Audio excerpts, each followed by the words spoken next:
Bolgariyada muvaffaqiyatli yashash va ishlash uchun faqat qonunlarni bilish yetarli emas. Mahalliy aholining tilini, muloqot madaniyatini va ruhiyatini tushunish ham juda muhim. Bolgarlar samimiy, ammo o'z an'analari va qarashlariga sodiq xalq. Ikkiyuzlamachilikni yoqtirishmaydi. Agar ularga biror narsa yoqmasa, buni yuzga ochiq aytishlari mumkin.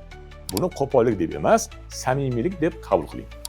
Bolgarlarning ruhiyatida shoshilmaslik muhim o'rin tutadi. Ish jarayonida ham ular dam olish va qahva ichish uchun vaqt ajratishni muqaddas deb bilishadi. Buni tushuning va hurmat qiling. Bolgariyada davlat tili bolgar tili.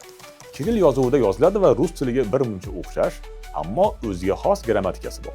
Ish joyingizda ko'pchilik bolgarcha so'zlashadi. Shuning uchun kundalik so'zlar va oddiy iboralarni o'rganish sizga juda katta yordam beradi. Mana asosiy iboralar. Здравейте, salom, благодаря, rahmat, mo'la, iltimos, arzimaydi, izvinite, kechirasiz. Ingliz tili ko'proq yoshlar orasida mashhur. Rus tilini esa katta avlod vakillari yaxshi tushunadi. Ammo ishonchli va samarali muloqot uchun hech bo'lmaganda asosiy bolgarcha iboralarni bilgan ma'qul. Va eng muhimi, til bu faqat so'zlashish vositasi emas. U sizning hurmatingizni, madaniyatingizni va o'zligingizni ko'rsatadi.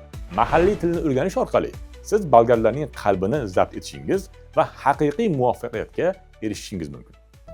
Yordam olish uchun Vazirlar Mahkamasi huzuridagi migratsiya agentligining ekrandagi bepul telefon raqamlariga yoki siz turgan davlatdagi vakolatxonasiga murojaat qiling.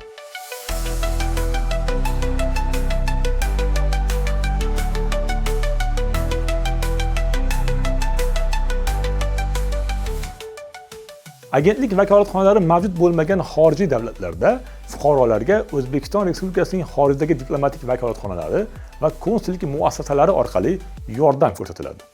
Bundan tashqari, huquqiy yordam Uzbot Telegram bot orqali ham bog'lanish mumkin.